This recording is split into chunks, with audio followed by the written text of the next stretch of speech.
My name is Umaru Sanda Amadu. My guest is Nana Oye Bampoe Addo. She's the Secretary to the Manifesto Committee of the National Democratic Congress. Jobs and prosperity for all, the People's Manifesto. Tell me about it. Jobs and prosperity for all Ghanaians and all people living in Ghana. This is a People's Manifesto. As a social democratic party, the supreme interest of the people of Ghana is our paramount priority. And so last year, we commenced a journey to find out from the people of Ghana. We are coming to campaign to seek your mandate for a 4-year term from January 2021. As a government, what would you want us to do in terms of addressing an economy that is broken, in terms of addressing high levels of corruption, in terms of addressing state capture, in terms of addressing a deficit in infrastructure, and in terms of addressing good governance, in terms of rebuilding our governance systems, in terms of instilling integrity into the security services. So these were 21 of you? 21 of us. So how did you do it? Did you have to, more than 21 of us. Did you have to divide yourselves into groups and go to areas? Tell me about your work as a committee. Well, in terms of the process, we were given a mandate by the party and by our flag bearer. And so the party has standing committees according to the constitution of the NDC. Okay. Health, education, governance, agriculture, economy, and several others. So these committees now came up with reports on their thematic areas. There also was a public call by NDC for memoranda on various topics. Whatever was on your chest, whatever you wanted to discuss, submit memoranda.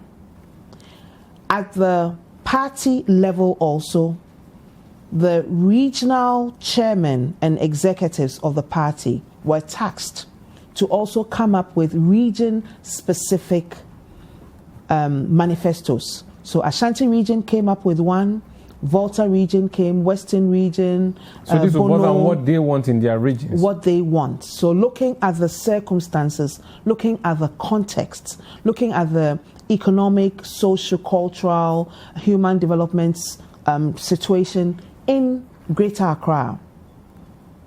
What should be in the manifesto? So all this was collated. Then you had interest groups, you had civil society groups. So we met with persons with disability, we met with governance, like we met with CDD. CDD actually had a program on the manifesto. We met with several groups. We met with certain gender groups. There was actually a group, the Northern region have a think tank, and their focus was on prioritizing an agenda for developing the Northern region. Okay. So they also came up with a report that this is what we would like to see in your manifesto. These are the issues in the Northern region, and these are the recommendations that we are bringing to you for your kind attention. Okay. So across, we had several, and we set a period for this to be submitted. For the information to come. For the information to come, and then we reviewed all of it. So you didn't have to, as a team, decide that, okay, let's get on board the bus and tour Ghana and hear from people. That's not what you did. We did that. If you remember, President John Dramani Mahama, our flag bearer, actually did a speak out. So if you look in, you'd see pictures of the speak out tour.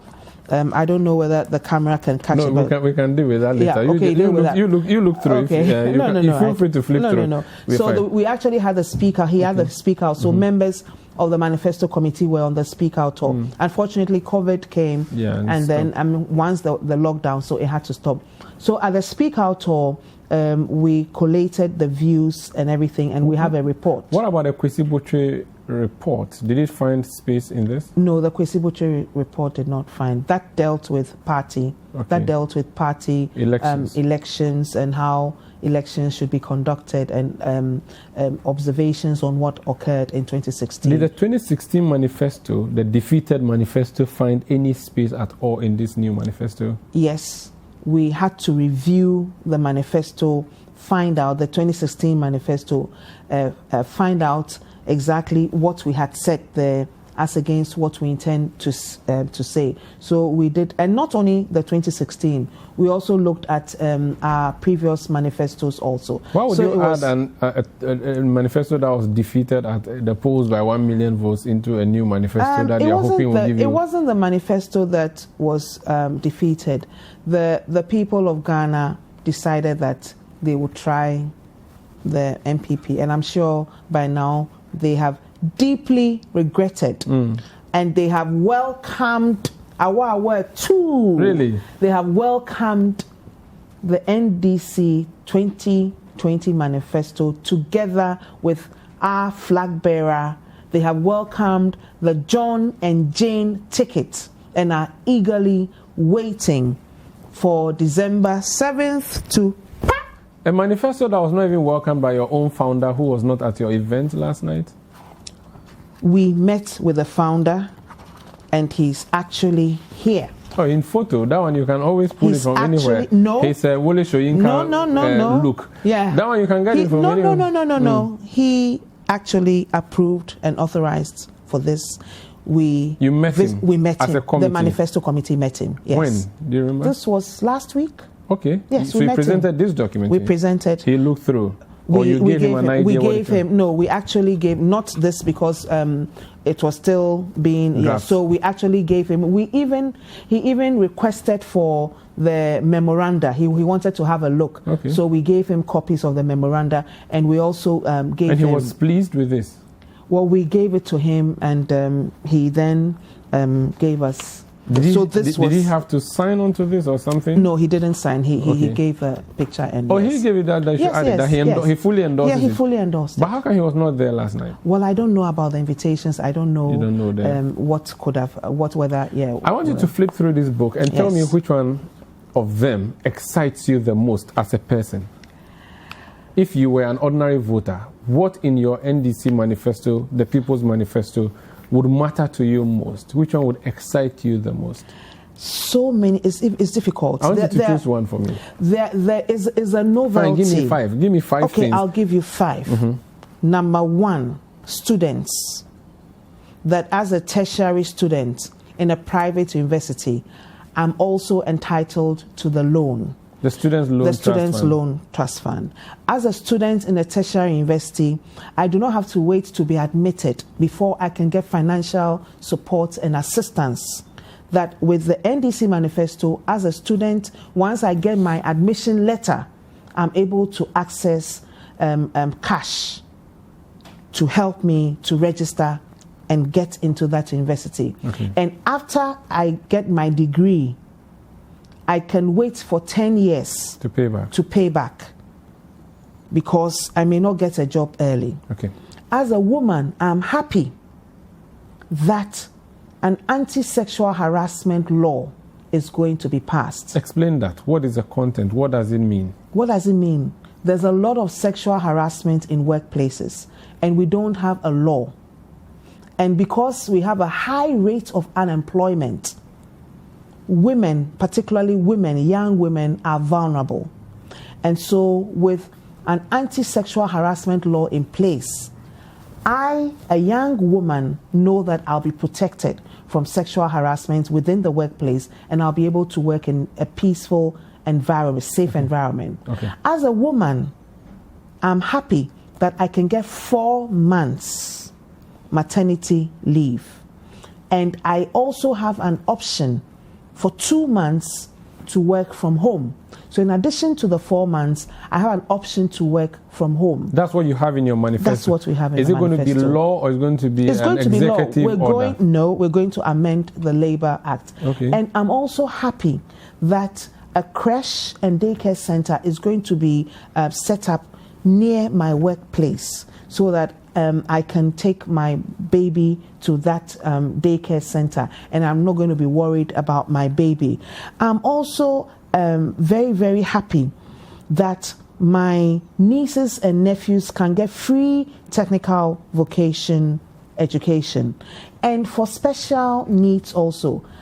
And my nephew, who is a person with disability, who is ready to get into university, will get a scholarship. So all persons with disability and block. Once you're a person with disability and you gain admission into a tertiary institution in Ghana, you will get a scholarship. Full scholarship? Full scholarship. Accommodation and tuition? Full scholarship because we have the GET fund there. We want to use the GET fund for its intended purposes. And we are going to have a better, improved secondary school education. So we are going to abolish the double track, that is gold and green. Mm-hmm. Look at how congested it is and look at just one. And we are going to come up with one track with several educational several schools, several E. And the thing is that we have done it. We did it with the E-blocks. We did it with a whole SHS program, and we can do it again. That is the beauty of NDC, that we have a proven track record. We look at infrastructure. I'm happy that we have a big push, and there's a whole medley of infrastructure projects that is going to propel our economy. I'm also happy for those who want to become lawyers, that we are going to reform. Yes, like me. That we're going to reform legal education, that we're going to look at amending the Act on Legal Education, and we're going to vigorously reform and expand access to professional legal education. How is that going to be practically? What are you saying you want to do? We are going to review the Legal Profession Act. So it's not just about expansion. If you look at the MPP manifesto, they're talking about expanding infrastructure. No. In reforming and expanding access to legal education, it goes beyond infrastructure.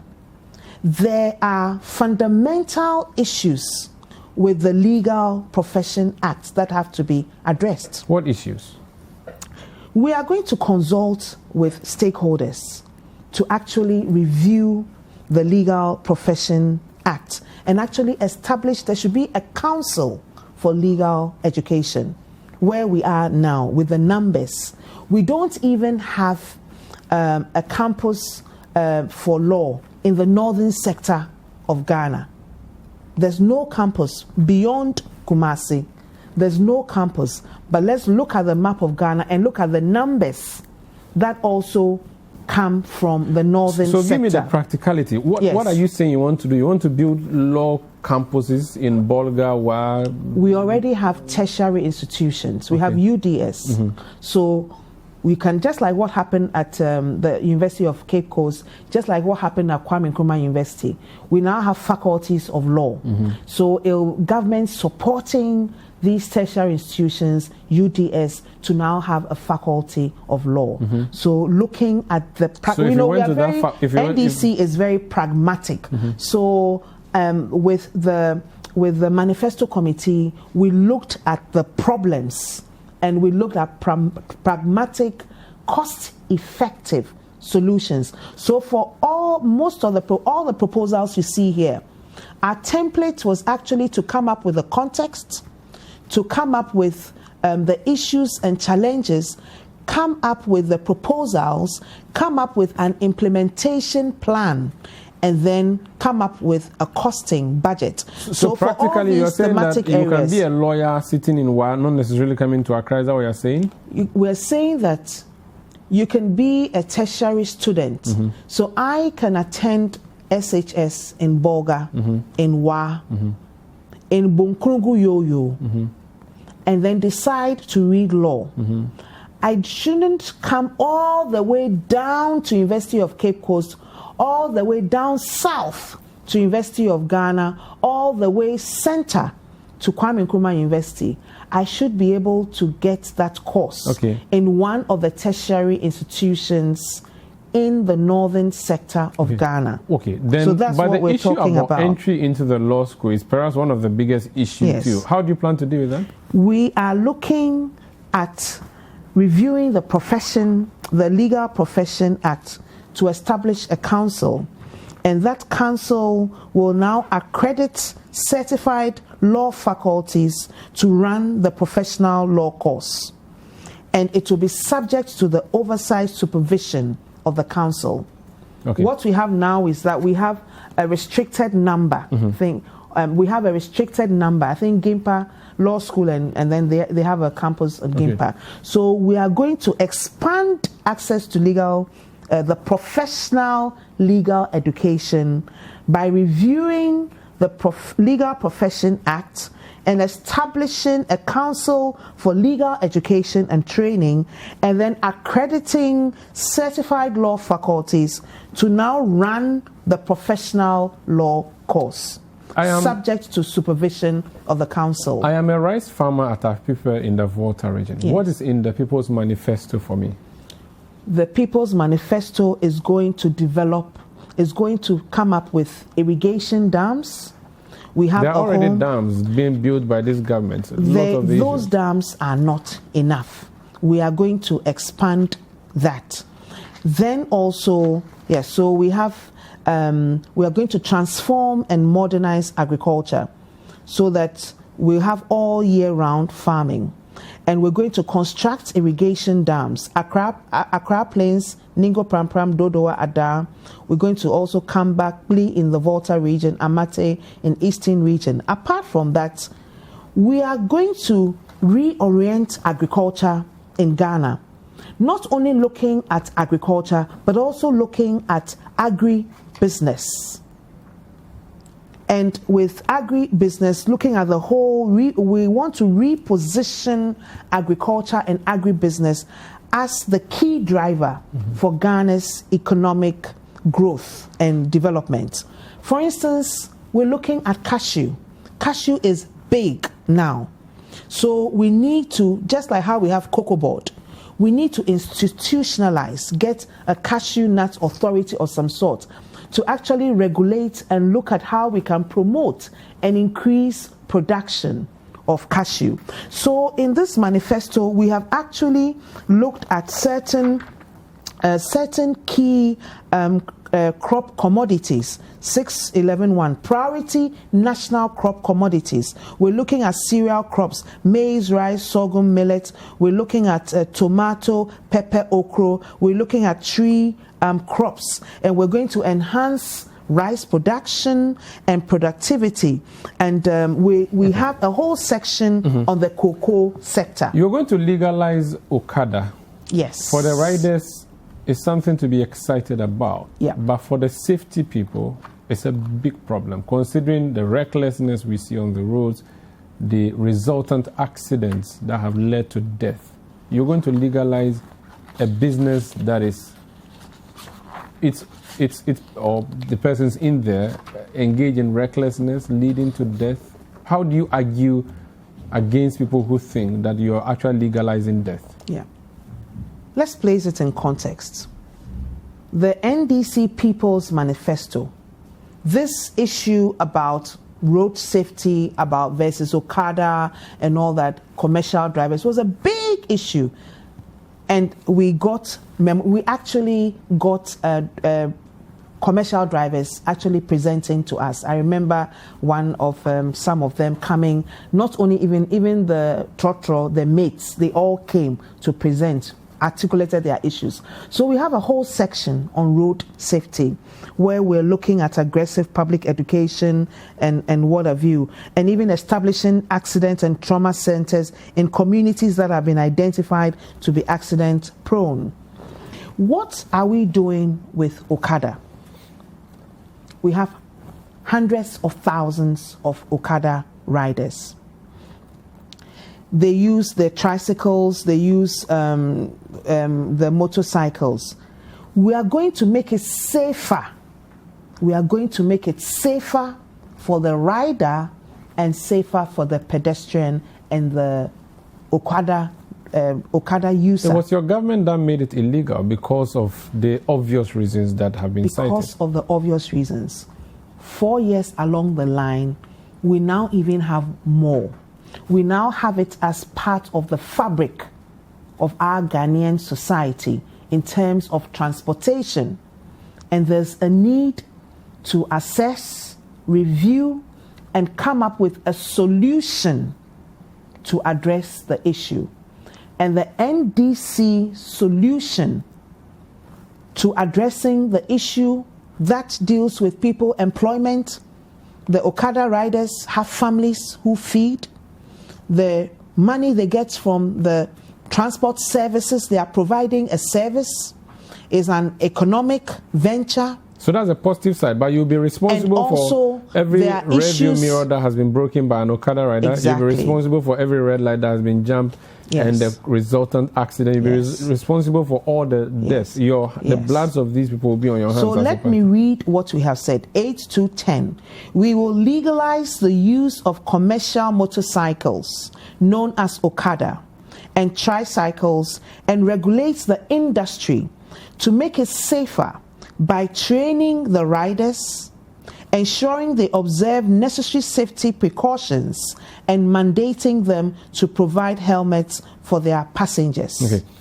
So that is what we intend to do. We'll be back. This is Face to Face on City TV. We are digesting and dissecting the NDC manifesto, the so-called People's Manifesto. What is in there? So-called, so-called is the People's Manifesto. So-called is an expression of language, which means that's how you call it. It does not belittle it in any way. It's